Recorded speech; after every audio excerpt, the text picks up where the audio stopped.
Chacha and Kate. Good morning. Thank you po sa panahon ngayong umaga. Congressman, ito nga pong latest development tungkol po dito kay Zaldico. Ang sinasabi po ni Justice Secretary Frederick Vida na wala na po sa custody ng Czech Republic itong si Zaldico. Hindi rin daw po sigurado kung nasaan ngayon ang exact location po niya. Ano pong reaction niyo dito? Hindi ko po alam kung ano pong ginagawa ni Secretary Bida sa Czech Republic. Sapagkat ang pangunahing may tungkulin para malaman kung ano yung kalagayan ng sino mang Pilipino, yung konsulado ng ating bansa sa Czech Republic. Meron naman po yan.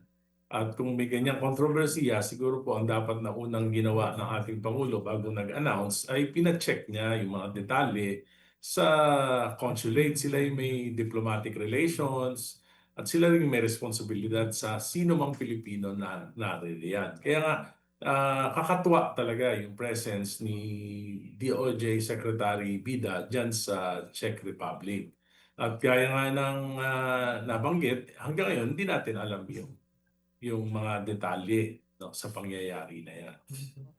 So you feel like kagaya ng sinasabi ng iba, wala pong proper coordination bago nagkaroon ng anunsyo muna noon ng Pangulo tungkol po dito sa kung nasan talaga yung custody nitong si Tama Zaldico? po. Oo. Tama po, parang panic mode pagka nababanggit na si Saldico. Dahil alam nyo, sa totoo lang po, kahit wala naman si Congressman Saldico, kung gusto lang nating malaman yung katotohanan tungkol dito sa pinakamalaking nakawan sa national budget at flood control, narito po yung mga major players sa ating bansa. Alam niyo, nagpetisyon ako sa Supreme Court at kinwestiyon ko yung presence ng unprogrammed appropriations sa national budget. Lumalabas po doon sa pagsusuri ng mga maestrado ng Korte Suprema, yung 2023, 2024 at 2025 national budget, talagang ginastos yung mga unprogrammed appropriations kahit na hindi pa naman napapatunayan na merong karampatang pondo ito. At nakalagay na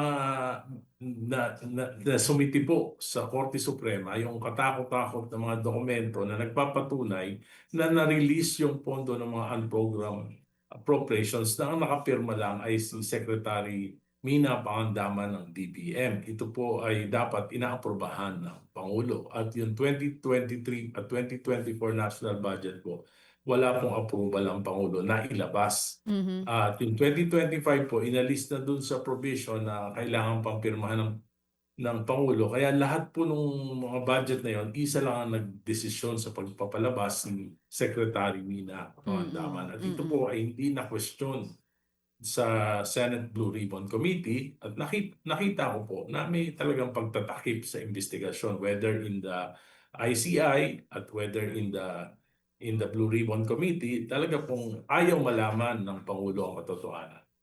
Ano po ulit? Ayaw malaman ng? Ng Pangulo ang katotohanan. Oo. Kumbaga, hindi na-inform ang Pangulo sa kung ano talaga yung nangyari. Yun po ba yung gusto niyo Kaya nga ipakahulugan doon? po, Oo. I doubt it that if they are really sincere in finding Saldico, Congressman Saldico. You're doubting if they are sincere in finding Zaldico. Sino po ang hindi Yes. sincero sa paghahanap kay Zaldico? The government. Kasi it Mar- will expose a lot of powerful people in the government. Nakita naman natin yung sinasabi ni Congressman Saldico. Pero kung sabi ko nga, kung gusto malaman, patawag lang si Yusek Bersamin, patawag si Yusek Cadiz, patawag si E.S. Bersamin, malalaman na natin na si Secretary Pangandaman, malalaman na natin kung ano nangyari. At dito sa aking petition sa Korte Suprema, marami na pong lumabas ng mga documents na ibinigay ng Solicitors General sa Korte Suprema. At yan po ay kasalukuyan ko ng pinag-aaralan. At kung talagang sincero ang gobyerno na malaman ang katotohanan, dapat po talaga aprubahan na yung Independent People's Commission against National Budget and Infrastructure. Hindi lamang para mapanagot yung mga nagkasala dito, kundi para malaman natin yung modus operandi para maiwasan na ito. Yun ang mas importante, na hindi na ito maulit sa mga susunod na panahon. At yun nangyayari ngayon na biglang wala nga yung kustodiya nitong Zizaldico dyan sa Czech Republic is parang another confirmation na hindi talaga sincere ang gobyernong ito sa paghahanap kay Zaldi?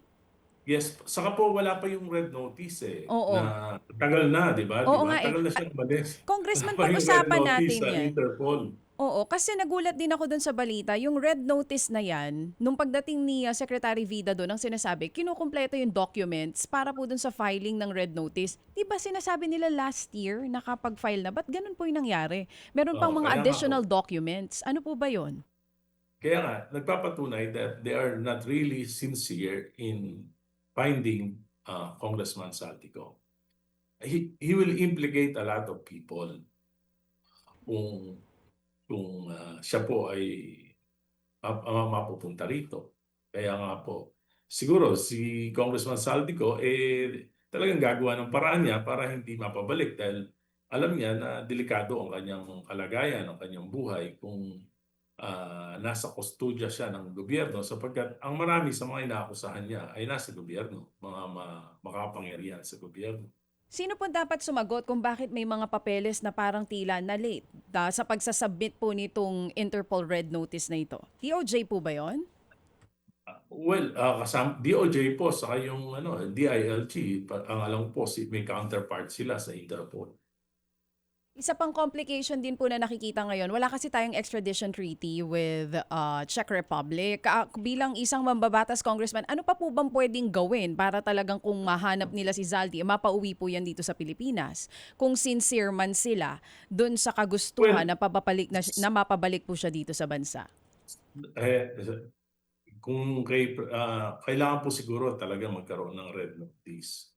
Para sa ganun po, merong basihan yung pag-aresto sa kanya sa ibang bansa ng Interpol. Kasi nga po, kahit na wala naman tayong extradition treaty pero kung Interpol naman yung kakahuli sa kanya, may jurisdiction na rin po yung Interpol kahit sa ang bansa na meron pong kaugnayan ang Interpol.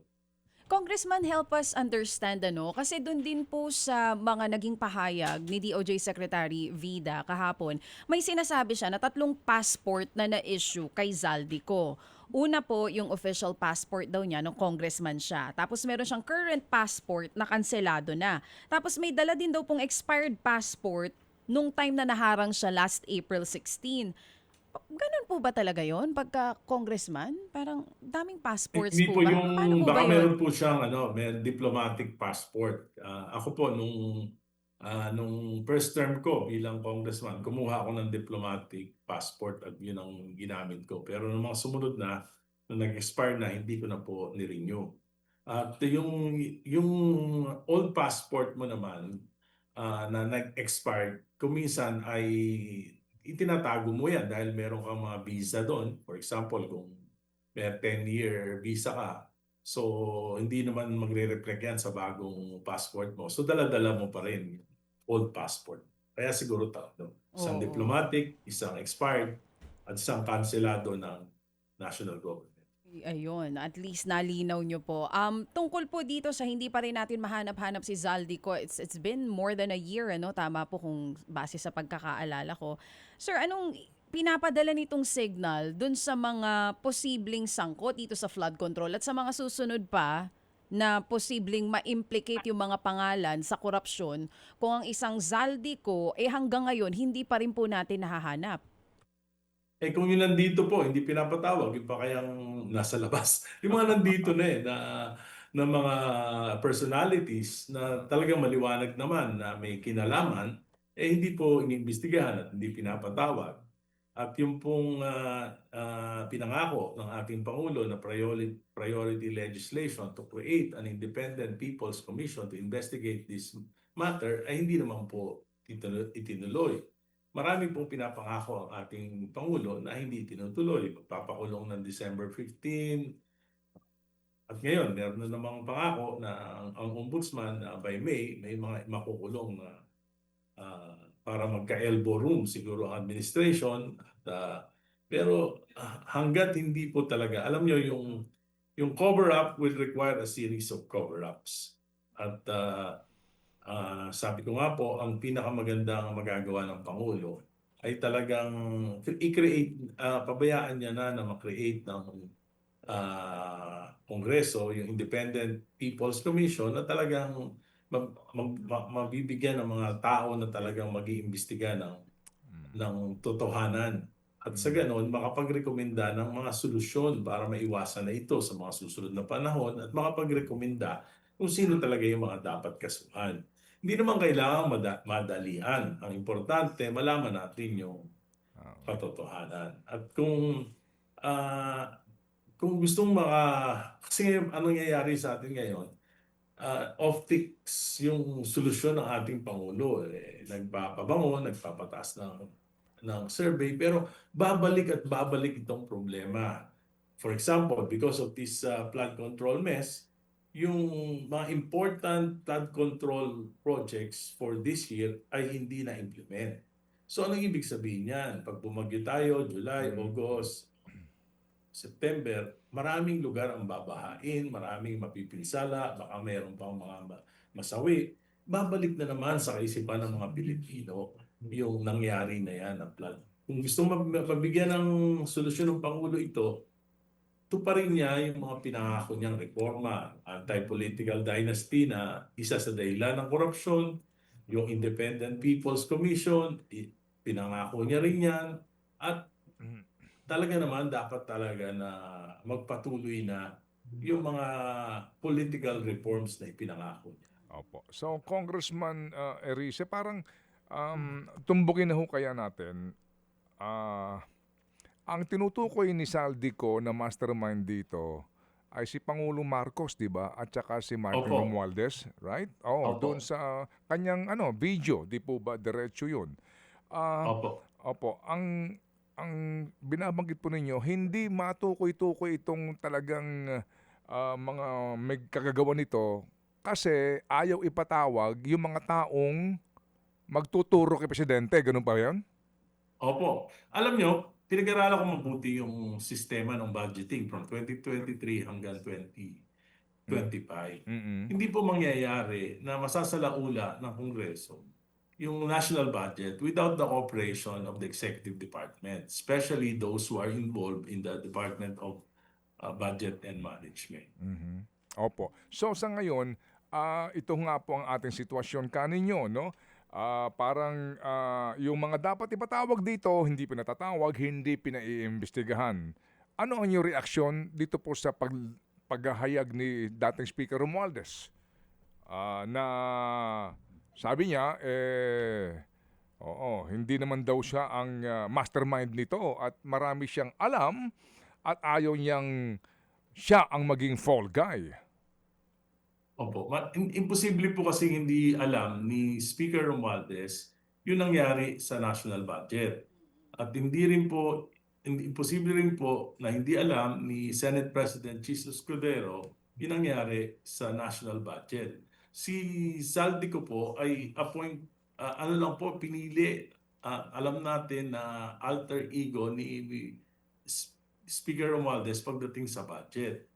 Pagdating naman po sa 2023, palagay na natin na palusutan yung executive department. Pero in 2024, 2025, lumalabas po modus operandi na ito at ito ay may pagsang-ayon ng executive department. Okay, so sabi ho ninyo, itong cover up, ano po, kinakailangan pa ng isa pang cover up and then cover up ng cover up. So Yes, paano po ngayon itong congressman sa ating sitwasyon? Si Saldico, hindi ho malaman kung nasa saan na. Pero may isang speaker Romualdez na nagsasabi na hindi ako pwedeng ako lang itatapon nyo sa ilalim ng bus. Marami akong alam dito. Meron din po namang Chis Escudero ngayon na meron ng whole departure order. Meron ng Maynard Ngo na ganun din po. At meron na pong iba na ngayon nga daw po ay kakasuhan na ng ombudsman. Ano ho itong ating mga napapanood at nababalitaan ngayon? Ano ito? Ito po'y katulad din na nangyari nung panahon ni dating Pangulong Marcos Sr. na pinipigilan na mailabas yung mga katotohanan at yung mga binabatikos ay pilit na sinusuppress at meron pang pinapatay, may pinakulong pa, meron pang inassassinate. Ganon din ang dapat po matutunan ng Pangulong Marcos Jr. yung history natin, yung lessons of history. Kung ayaw niya pong matulad sa nangyari noong nakaraan na sasambulat din to sa bandang huli. Lahat ng pagtatakip, lahat ng mga kasinungalingan, lahat po yan ay isasambulat. Pero meron pa siyang 2 taon. May 2 taon po siya, lahat naman may mga pagkukulang, may pagkakasala kaming mga politiko. Ang importante lang, tanggapin namin at i-correct namin yung mga pagkakamali. So sa tingin ko po, dapat maging sincero ang Pangulo sa paghahanap ng katotohanan, kahit na sino ang tamaan. At kung may pagkukulang siya at pagkakamali, mako-compensate po ito kung maitatama niya ito. So yun po ang aking suggestion sa ating pamahalaan sa Executive Department para malaman ang katotohanan, para maiwasan sa kinabukasan. Dapat magkaroon po talaga ng no-nonsense investigation by an independent People's Commission on Infrastructure and National Budget. At pangalawa po ay yung mga political reforms tulad ng anti-political dynasty, anti-turncoatism, na yung supermajority po yan yung isa sa mga dahilan kung bakit nakokontrol ng walang check and balance, pati nga yung minority nakokontrol ng majority. Kaya po wala talaga yung check and balance sa sistema natin ngayon. Opo. Sige po. So Congressman Egay, muli po, salamat sa inyo pong panahon at sa inyo pong paghahayag ng inyong kaisipan sa mga napaka-importanteng isyong pambayan. So ulitin po, Congressman. Salamat po, Ted. Salamat, DJ Chacha. Thank you. The gentleman from Caloocan, Congressman Edgar Erice. Mga kapatid, para sa iba pang mga balita at impormasyon, sundan niyo po kami sa X, Instagram, Facebook at syempre sa TikTok, True Network PH. Mag-subscribe din po kayo sa aming YouTube channel, True Network. May website din po tayo, truenetwork.ph. At pwede nyo rin po kaming mapanood sa Channel 19 ng aming True FM TV. Lagi pa rin makinig sa radyo dito po sa 105.9 True FM dahil dito, laging true sa'yo, kapatid. Ito tayo sa totoo, tunay at tapat.